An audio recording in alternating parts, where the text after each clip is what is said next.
The strait was too narrow for glory. That's what the Persian admirals told themselves as they threaded their warships into the channel, oars beating synchronized rhythms against water that reflected morning sun like hammered bronze. The Greek fleet waited ahead, smaller, desperate, prey backed into its final corner. Pan waded into the shallows between the shores, invisible to mortal eyes but impossibly present. The water reached his thighs, and he felt the currents carry his presence outward, like blood diffusing through clear liquid. The acoustics here were perfect. Sound had nowhere to escape, bouncing between rock faces until it became something more than sound. He began to play, not melody, not even music really. The pipes produced frequencies that bypassed ears entirely, resonating in the hollow spaces of skulls, the liquid chambers of inner ears where balance lived. Persian sailors heard their own heartbeats amplified, until each pulse was a drum announcing death. They heard their mothers' voices calling from beneath the waves, heard their children screaming from inside the hulls.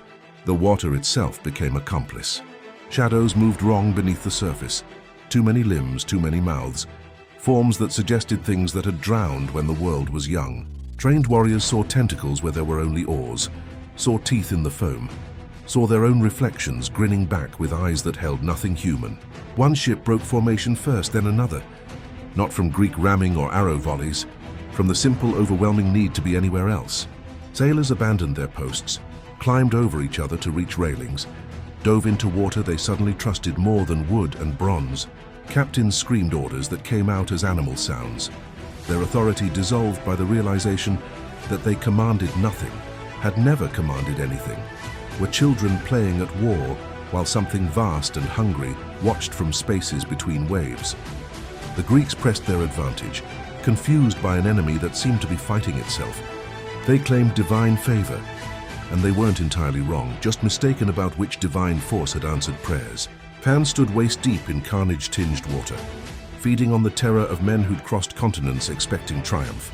The narrow strait had amplified him beyond anything Marathon had offered. He'd learned something important. Geography itself could be his instrument. He would remember this. Humans built their cities at water's edge, thinking the sea was separate from the wild. They were so beautifully wrong.